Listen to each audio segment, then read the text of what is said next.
좀 전에 소개 감사합니다. 와보니까 너무 자리가 좋아서, 그리고 이제 만들어주신 책자도 정말 잘 만들어주셔서 굉장히 많이 신경 쓰셨다는 걸 제가 느낄 수 있었고요.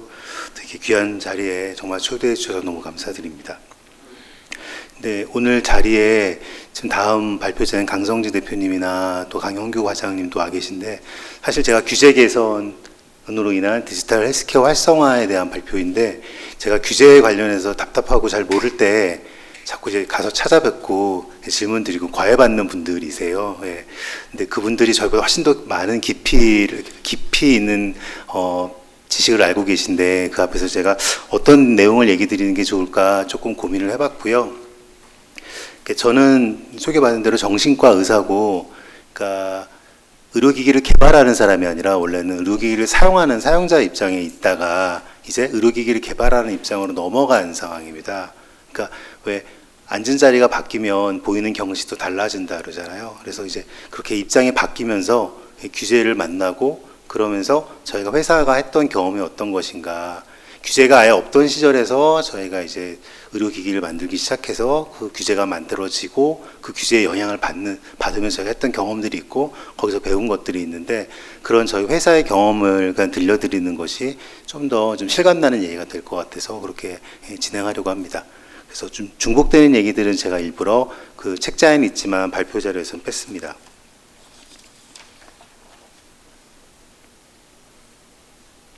네, 의료기기 규제. 의료기기는 당연히 규제를 받아야 됩니다. 제가 사용자 입장에서도 환자한테 어떤 의료기기를 쓴다는 얘기는 이게 효과도 안전성도 너무나 당연하게 믿을 수 있다, 검증되어 있다라는 전제하에 쓰게 됩니다. 그렇지 않고서는 당연히 어떤 회사에서 와서 이거 효과 좋습니다라고 한다고 해서 그걸 뭘 믿고 그걸 쓰겠어요? 예. 신뢰가 당연히 생명인데요. 제가 이제 건너와서 개발하는 쪽에 와 보니까 또 하나 중요한 게 있는 게, 이 신뢰를 쌓는, 그러니까 결국 규제를 통과하는 데 걸리는 시간이 너무 길어지거나 아니면 그걸 통과하는 벽이 너무 높아지면 중간에 걸리는 기업들이 많이 생깁니다. 시간이 길어지면서 경쟁력이 떨어지고 또 자금이 떨어지고 그러면서 이제 개발해서 이탈하는 이제 회사들이 생기는데요.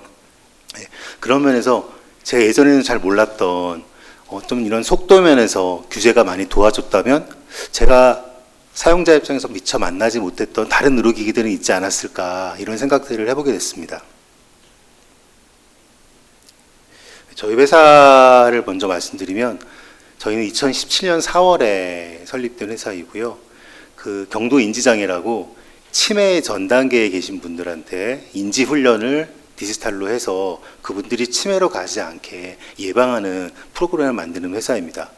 처음에 저희가 이거를 연구하면서 사실 굉장히 자신이 있었습니다. 모든 회사들이 다 자신이 있겠지만, 왜냐하면 그 전에 사전 연구를 연구진 분들이 굉장히 탄탄하게 많이 해놓으셨었고, 두 번째는 우리나라가 이제 IT 강국이라고 하잖아요.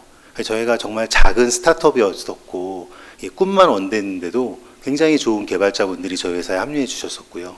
그 다음에 우리나라의 의료 인프라는 사실 어느 선진국 못지않은, 왜 한 30분이면은 어느 과의 전문의든 자기 동네에서 쉽게 만날 수 있는 그런 인프라를 갖고 있잖아요. 저희가 정말 좋은 의료기기를 만든다면 어느 곳에 살고 계시던 어떤 상황에 계시던 그분들한테 잘 전달할 수 있는 의료 인프라가 있다. 굉장히 유리한 환경이다.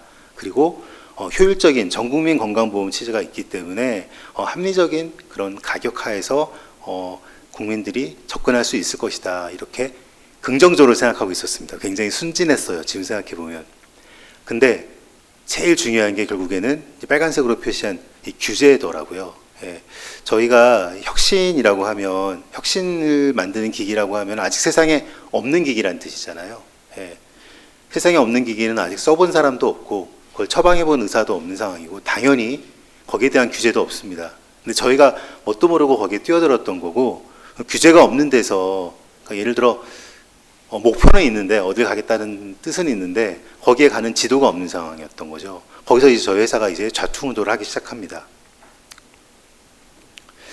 그때 저희가 만드는 슈퍼브레인을 이렇게 정의했습니다.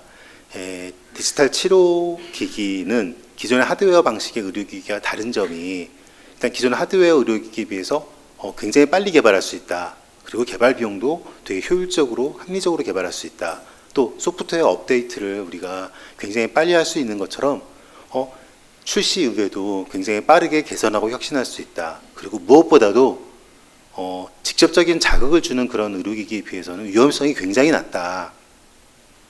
이런 거를 저희가 강조하면서 이렇게 안전하고 빠르게 혁신될 수 있는 디지털 치료기기의 특징 때문에 기존의 하드웨어 또는 직접적인 자극을 주는 그런 의료기기에 쓰이는 규제는 적절하지 않을 것 같다라고 저희가 계속 어필을 했었습니다.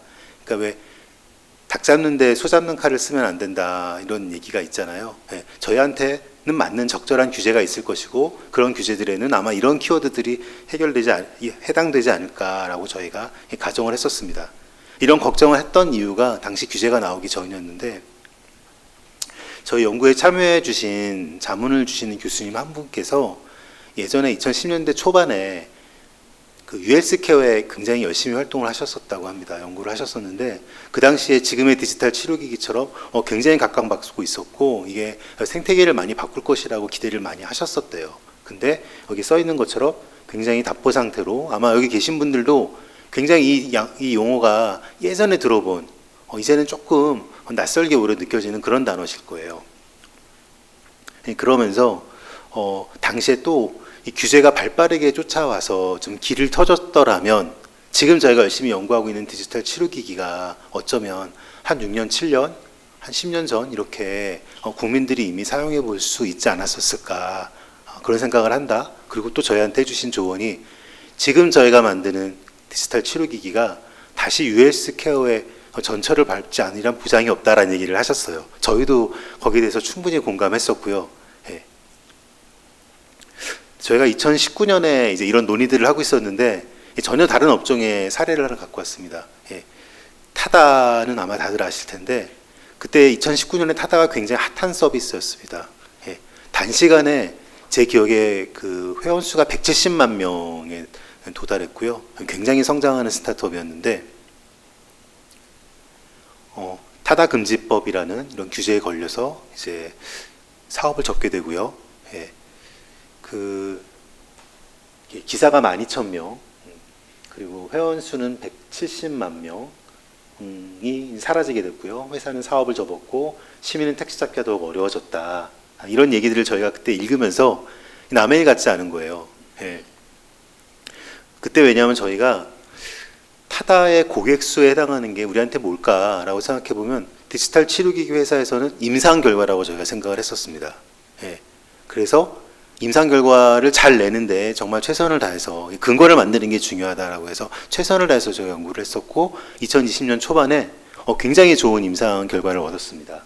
그래서 한국형 핑거인 슈퍼브레인이 고령자의 인지기능 개선에 효과가 있다라는 것을 저희가 이제 발표를 하면서 본격적으로 이제 투자 유치에 들어갑니다. 왜냐하면 이제 투자금을 받아서 이거를 본격적으로 이제 고도화시키려고 하니까요. 그래서 이게 투자를 위해 그때 저희가 달았던 그 뉴스 클립인데요. 슈퍼브레인이 인지기능 개선에 효과를 입증했다고 이제 나와 있고, 그다음에 바이오마커에서도 유효한 결과를 보였었다라고 이제 설명을 드리면 투자자분들이 굉장히 호감을 갖고 저희를 지켜보셨었고요. 그리고 저희가 만드는 게 아직은 생소하시지만 기존 치료제랑은 다른 장점이 많다. 일단 독성 및 부작용이 없고 상대적으로 짧은 기간과 적은 비용으로 개발할 수 있고 또 실시간으로 연속적으로 관리할 수 있고 그렇게 수능도를 체크할 수 있다. 이런 것을 미국에서는 디지털 치료제라고 좀 부르고 있고 우리가 만드는 것이 그런 혁신 기기의 한 종류이다라고 저희가 말씀을 드렸고 그 시장이 2020년도 자료이죠. 그때 저희가 이제 투자 라운딩을 시작했으니까 2020년부터 해서 매년 31.4%로 굉장히 급격하게 성장하는 시장이다라고 저희가 얘기를 했어요. 투자자분들의 반응이 좋았습니다. 굉장히 호의적이었고요. 그런데 이제 맨 마지막에 투심까지 올라갔을 때 꼭 나오는 질문들이 있었어요. 어떤 질문이었냐면 이게 저희 발목을 잡았는데 그럼 인증은 언제 받나요? 그럼 의사가 처방을 하려면 어떻게 해야죠? 그리고 마지막으로 회사는 그럼 돈을 어떻게 벌 건가요? 라는 질문들을 하시는데 저희가 거기에 대해서 그 분들에게 만족스러운 답변을 드리지 못했던 것 같아요. 예, 이렇게 될 것입니다. 예측합니다라는 답변만 드렸었는데 그거에 대해서 굉장히 회의적이시더라고요. 아마 UH스퀘어 이런 선례가 있어서 그런 것 같습니다. 그때 이제 저희가 이제 보는 기사들은 이런 기사였던 거죠. 예, 미국에서는 규제를 혁신하면서 디지털 치료제 시장이 이렇게 급격하게 성장을 하고 있었는데 한국은 실제 저희 느낌이 손발이 묶여 있다 이런 느낌을 좀 받았었습니다. 그때 어떤 활동을 저희가 하고 있었냐면 모바일 버전을 원래 태블릿 버전이었는데 모바일 버전으로 바꿔 출시한다라는 기사인데 저 뒤에 사실 저희가 진짜 고민했던 거 뭐냐면 우리 의료기기 시장에서 좀 보류하고 웰니스 시장으로 가야 되는 거 아닌가? 이게 수가가 언제 나올지 모르는데 여기에 마냥 기다리다가 자금이 다 떨어지면 투자가 이루어지지 않으면 그때는 어떡하지? 일단 환자가 아니라 그냥 노인분들이 치매를 오지 않도록 예방할 수 있는 건강관리 프로그램을 만들어야 되는 거 아니야라는 논의를 회사가 굉장히 진심 어린 고민을 했었습니다. 처음에 저희가 그렇게 생각하고 시작한 스타트업이 아니었거든요. 회사의 정체성이 바뀌는 거에 대한 고민을 그때 하고 있었고요. 저희 같이 해주신 연구진 분 한 분이신데 굉장히 열심히 이제 정말 뛰어다니시면서 치매를 예방하는데 경도 인지장애를 치료하는데 ICT 디지털 기반의 프로그램이 꼭 필요하고 거기에 의료 수가가 꼭 받침이 돼야 된다라고 얘기를 해주셨었습니다.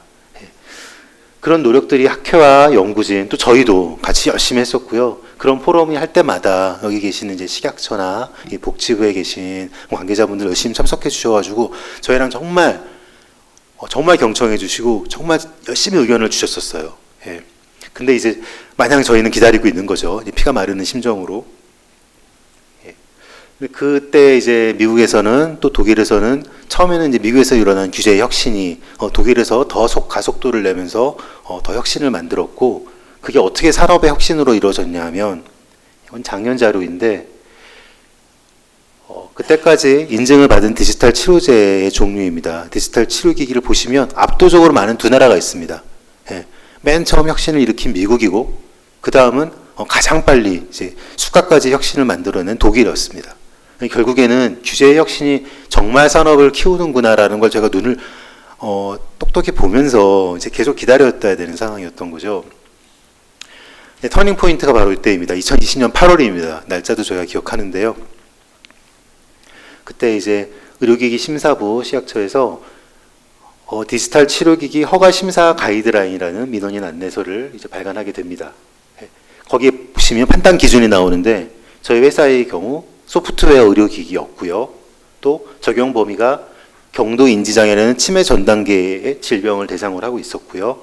과학적 근거로 임상진료 지침에 나와 있고 또 여러 임상 논문들을 저희 근거로 갖고 있었고 또 확증 임상을 막 끝내서 좋은 결과를 냈었기 때문에 저희는 이제 드디어 우리가 안심하고 이 시장에 뛰어들어도 되는구나라는 확신을 그때 이제 분명히 가지게 됐었습니다. 그때 중요했던 게 이 가이드라인에 저희가 잘 맞았다라는 것도 중요하지만 또 하나 중요했던 거는 이 가이드라인이 나온 시기였습니다. 예. 저희가 정말 그때 굉장히 어려운 시기였거든요. 근데 스타트업은 아시겠지만 굉장히 속도도 빠르고 집중도 잘합니다. 우리가 해결하려는 문제 한 가지에 정말 완전히 매달릴 수 있어요. 그런데 덩치가 작고 자본도 사실은 그렇게 크지 않습니다. 그럼 어떤 게 필요하냐면 지금 우리가 풀고 있는 문제가 정말 우리가 풀 수 있는 문제인지 규제 안에서 아니면 우리가 풀기에는 아직 멀거나 아니면은 너무 덩치가 커서 우리가 양보하고 다음 기회를 봐야 될 문제인지를 빠르게 판단해야 됩니다. 일단 저는 이 규제에 저희가 잘 맞았다는 것보다 이 기준이 그때 딱 나왔다는 것에 정말 환호했었고요. 다른 가이드라인들도 속속 나왔었고 규제 가이드라인이 나오면서 이 DTX와 웰니스의 경계가 생겼고 저희처럼 디지털 치료제로 진입하는 회사들이 있지만 또 반면에 우리는 아닌 것 같아 라고 하면서 웰니스 쪽으로 방향을 트는 회사도 있었습니다. 하지만 그 회사에도 분명히 사업을 계속할 수 있는 어떤 중요한 터닝 포인트를 준 것은 맞습니다. 저희가 참 재밌었던 건데요. 저희는 똑같은 일을 하고 있었어요. 슈퍼브레인이라는 똑같은 디지털 치료제를 계속 만들고 있었는데 전에 만나시던 투자사분들이 저희를 다르게 인식하시더라고요. 이게 어떤 얘기냐면 예전에는 저희가 디지털 치료제고 시장이 이렇게 커질 것이고 저희가 가이드라인이 나오면 분명히 저희가 거기에 해당되는 요건들을 미국의 경우를 보면 다 갖고 있습니다라고 말씀을 드려도 그게 그렇게 크게 고개를 끄덕여주지 않으셨는데 저희의 얘기가 아니라 규제기관에서 규제 용어로 나온 그 가이드라인에 저희가 해당된다는 걸 본인들의 눈으로 확인하면서 이제 드디어 신뢰가 생긴 거죠. 그러면서 그동안 계속 미뤄져 왔던 투자가 본격적으로 이루어졌고 저희도 이제 제품을 더 고도화할 수 있는 기회가 드디어 생겼었습니다. 그리고 저는 그렇게 생각하는데요. 이 규제 혁신이 연구와 또 학계의 혁신도 일으켰던 게 아닌가라고 돌이켜보면 그렇게 생각을 하고 있습니다. 저희가 2018년, 19년, 20년까지 연구를 하는 동안에 디지털 치료제 연구를 하시는 분들이 점점 늘기는 했지만 갑자기 급격하게 늘어난 것이 2020년 이후였던 것 같습니다. 디지털 치료기에 대한 연구가 굉장히 늘고 연구진도 많아지면서 2021년에, 그러니까 1년이 가이드라인 나오고 나서 1년 지나서는 디지털 치료 학회라는 치료기기를 연구하는 공식 학회가 생겼고요. 예. 그래서 그 학회 내에서 많은 연구자분들이 본인들의 연구를 공유하고 발표하고 피드백을 받는 일들이 생겼고요. 그 다음에 저희가 계속 하던 디지털 치매 예방 프로그램 슈퍼브레인에 대해서 저희가 어떤 포럼이나 국회 토론을 했을 때도 참석하시는 분들의 숫자와 거기에 대한 관심이 굉장히 달라지셨습니다. 이건 저희가 그동안에 아무리 노력해도 사실 뚫을 수 없었던 부분이었거든요. 그리고 저희가 또 하나 인상적이었던 것들은 작년에 디지털 헬스 규제지원과 여기 이제 마침 강영민 과장님 나와 계신데요. 이 발표가 나왔을 때 저희 굉장히 반가웠습니다. 원래 규제와 뒤에 붙는 지원이라는 말이 사실은 조금 약간 어색할 수도 있는 단어인데 이 단어를 굳이 넣어서 과를 만들었고 그 과의 업무를 설명해 주시는 내용을 들으면서 그간에 2018년부터 20년 동안 고생했던 저희 입장에서는 굉장히 반가웠고요. 특히 기대됐던 키워드는 선제적, 국제적 이 키워드였습니다. 저희처럼 의료기기를 만드는 회사는 어디를 보냐면 일단은 저희 규제가 외국에서 미국이나 유럽에서 먼저 규제가 만들어지고 나서 그 다음에 우리나라에서 규제가 만들어지겠지라고 사실 예상을 하고 있고요. 그래서 아직 규제가 없으면 그런 미국이나 유럽의 아까도 미국과 독일의 사례를 보면서 사실은 연구를 하고 있습니다. 그랬을 때는 사실 진정한 의미에서 글로벌 1위의 어떤 혁신을 하기는 조금 토양이 부족합니다. 왜냐하면 리스크가 커요. 제가 열심히 만들어서 성공적인 결과를 냈을 때에도 우리나라에서 일단 외국의 그런 혁신적인 의료기기가 나오고 그 규제가 만들어지는 것을 보고 기다렸다가 또 우리나라의 규제가 생긴 다음에 저희 사업이 성장할 수 있기 때문에 그렇게 하기보다는 미국과 독일에서 규제가 만들어진 다음에 거기서 성공하는 걸 빨리 따라가는 저희 패스트 팔로우 전략이 사실은 더 유리한 거였습니다. 그래서 저희도 분야는 달랐지만 FDA 가이드라인이나 FDA에서 인증받은 디지털 치료기기를 사실 저희도 열심히 공부하면서 따라갔었고요. 근데 이렇게 한국에서 선제적으로 규제를 만들고 그 규제를 국제적인 스탠다드로 만들어진다 그러면 정말 어떤 일이 생길까요? 저희가 만든 만약에 첫 번째, 어떤 질환의 첫 번째 디지털 치료기기가 글로벌리 첫 번째 1위 디지털 치료제가 되는 거죠. 그랬을 때는 외국에서도 저희가 미국이나 독일의 규제와 기기를 봤던 것처럼 한국의 규제를 살펴보게 되고 한국의 또 어떤 기기들이 과연 그 규제를 통과했는지도 살펴보게 됩니다. 그랬을 때 저희가 개발한 것들이 이제 해외로 수출되거나 해외와 협업하거나 이런 것들이 훨씬 더 용이해질 거라고 저희는 기대하고 있습니다. 네, 그리고 규제 정보를 굉장히 적극적으로 제공해 주시는데 이제 앞으로도 좀 더 적극적으로 이렇게 정말 실시간으로 정보를 제공해 주셨으면 좋을 것 같습니다. 이거는 유튜브에서 제가 캡처해서 온 건데요. 요즘에는 이렇게 포럼이 열리면 예전에는 이게 다 정리가 되고 한참 지나서 정책이 결정된 다음에 기사로만 저희가 알 수 있었는데요. 이제는 이런 포럼이 실시간으로 유튜브에도 올라오고 그 포럼에서 오가는 내용들 또는 이제 그 명문화되지는 않았지만 어떤 방향으로 지금 가이드를 잡고 계신지 그런 뉘앙스들을 저희가 실시간으로 확인할 수 있어서 이 규제 산업에서 이제 규제를 모르면 사실은 규제 방향과 거꾸로 가면 아무리 좋은 기기를 만든다고 해도 필패할 수밖에 없거든요. 이런 것들을 앞으로도 좀 더 적극적으로 제공해 주셨으면 하고 말씀을 드리고요.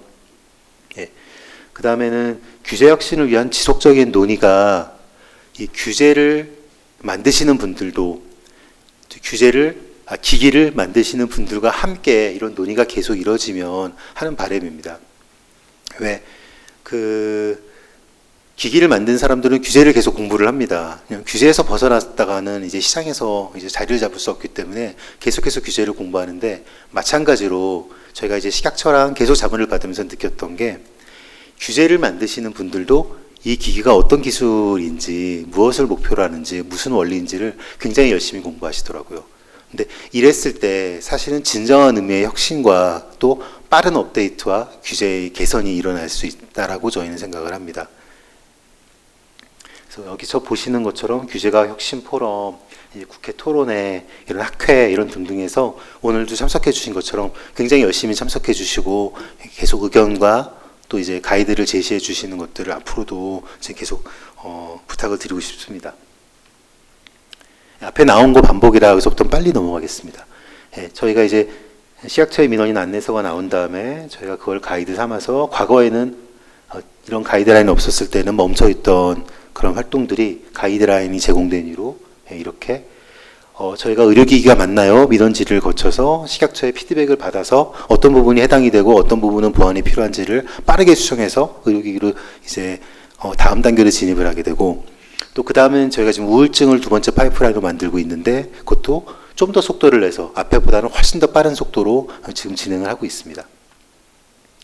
또 허가 도우미 제도라는, 이제 저는 멘토링 제도라고 생각을 해요. 저희가 개발을 하다 보면 각 단계별로 계속 새로운 고민들이 부딪힙니다. 지난주에 여쭤보고 왔는데 또 새로운 전혀 모르던 일들이 생겨요. 이럴 때마다 저희가 정말 문턱이 좀 낮은 그런 돼서 좀 자유롭게 왕래하면서 좀 쉽게 여쭤보고 싶고, 식약처가 오송에 있지 않고 서울에 있으면 어떨까 이런 생각도 저희는 자주 하는데, 그런 저희의 욕구들을 굉장히 여러 가지 방법으로 이제 좀 해결해 주고 계시는데, 이런 것들이 조금 더 적극적이 되고 또 서울에도 어떻게 보면 그런 창구들이 좀 생기고 했으면 하는 바람입니다. 네, 또 맞춤형 지원인데요. 이제 기기가 이제 개발이 되고 나면 임상을 하게 됩니다. 이때 마침 임상을 하는 기업들이 막 세경을 시기에 때마침 거기에 맞춰서 이제 임상에 대한 가이드라인이 마침 나왔었습니다. 그것도 어떤 질환에 대해서 나왔냐면, 그 임상을 하기 직전 단계에 있는 질환에 대해서 그런 질환의 가이드라인으로 맞춰서 나와서요. 실제 저희도 이 가이드라인을 참고해서 식약처에 민원 질의를 넣었었고, 식약처에 그 임상 신청을 넣었었고, 지금 이거에 따라서 준비를 하고 있습니다. 그렇게 가이드라인이 나왔을 때 산업계에 어떤 영향을 줬냐 하면, 보시는 것처럼 21년에 가이드라인이 나오고 나서 26년에 26건의 임상시험이 22년에 49건으로 이제 2배 가까이 점프하게 됩니다. 말씀드린 것처럼 이제 규제의 혁신과 속도가 이 산업의 혁신과 속도를 이제 이끌어낸다는 걸 보여주는 전 증거라고 생각을 하고요. 이제 마지막 장표인데 제가 좀 빠르게 진행을 했는데요. 이제 규제라고 하면 아까 처음 이제 발표해 주신 말씀처럼 기기가 먼저 나오고 한참 지나서 규제가 나와서 그 사이에 이제 어떤 기업들은, 저희도 그런 비슷한 고민을 했었지만 말라 죽을 수 있는 그런 위기를 겪는 그런 것이 아니라, 더군다나 디지털 치료기기는 아까 말씀드린 것 특징 자체가 굉장히 빠르게 혁신되고 개선될 수 있는 이제 기기거든요. 이런 부분에 대해서는 늦게 따라가는 규제가 아니라 오히려 혁신을 앞서서 이끌어 나가는 규제가 가능하지 않을까, 그런 규제가 오히려 산업을 더 활성화시키지 않을까 이런 생각을 하고요. 지금까지 저희가 겪었던 저희 회사의 어떤 좌충우돌하는 경험들을 가지고 저희 회사 내부에 이제 제 직원들하고 얘기를 해봤었을 때 어떤 것들이 도움이 되면 좋을까라고 했을 때 직원들이 준 이제 공통된 의견들을 모은 건데요. 저희가 간절히 바랬던 규제 대상 여부에 대한 명확한 가이드라인이 시의적절하게 너무 늦지 않게 USA 케어의 그런 사례를 반복하지 않을 수 있도록 너무 늦지 않게 시의적절하게 나왔으면 좋겠다. 앞으로도. 그리고 계속 그게 개선됐으면 좋겠다. 그 다음에 규제 이해도가 상당히 낮습니다. 저희도 회사에 이제 RA 하시는 분들이 그 레귤레이션에 관련된 전문가분이 계시긴 하는데 사실은 저희도 신산업이고 배워나갈 게 굉장히 많습니다. 근데 그런 규제에 대한 이해도가 이 산업에는 굉장히 필수이고요. 이런 것을 위해서 적극적으로 지금처럼 홍보해 주시고 많이 알려주시고 가르쳐 주셨으면 하는 이제 바람이 있고요. 또 이렇게 혁신하는 디지털 헬스케어 기업에 대해서는 아까 허가도우미 제도처럼 멘토링을 할 수 있고 그런 방법들을 다양한 방법으로 좀 제공을 해주셨으면 합니다. 그 다음에 이제 규제는 과학이라고 하잖아요. 예. 이 규제를 정말 잘 만드실 수 있는 전문가분, 정말 과학적이고 합리적으로 만드실 수 있는 전문가가 많아질 때 그때 규제가 더 빠르게 그리고 더 합리적으로 또 산업을 혁신할 수 있는 방향으로 개선될 거라고 생각합니다. 그래서 이런 전문가들이 육성되는 시스템이 나왔으면 좋겠고요. 아까 말씀드린 것처럼 기술을 만드는 사람과 규제를 만드는 사람이 결국에는 하나를 만든다고 저희는 생각을 합니다. 그래서 저희는 예전에는 그렇게 착각을 했었어요. 저희가 열심히 만들고 나서 다 끝나고 나면 그때 가서 이제 채점 받듯이 이게 규제에 맞는지 안 맞는지를 그때 가서 떨리는 마음으로 통과하는 것인가라고 생각을 했는데 이제 저희가 진행하면서 그게 아니라는 것을 알게 됐고요. 좀 더 실시간으로 소통할 수 있는 네트워크가 있어서 그런 네트워크 안에서 규제의 혁신이 계속 자유롭게 논의가 되면 그게 진정한 혁신을 만드는 기본 틀이 되지 않을까 싶습니다. 그리고 마지막으로 아까 말씀드린 것처럼 저희가 패스트 팔로우에서 글로벌 스탠다드를 만드는 규제 체계가 되면 한국에서 우리나라에서 인정받는 디지털 치료기기면 당연히 세계에서 인정받고 세계로 뻗어나갈 수 있는 그런 디지털 치료기기가 되지 않을까 싶습니다. 예, 어떻게 보면 굉장히 개인적인 경험인데요. 이런 경험들이 조금 실감나게 현장감 있게 참석해 주신 분들한테 가서 닿았으면 좋겠고요. 예, 또 이따 패널 토의 때 궁금하신 부분들 많이 질문해 주시면 좋겠습니다. 끝까지 경청해 주셔서 감사합니다.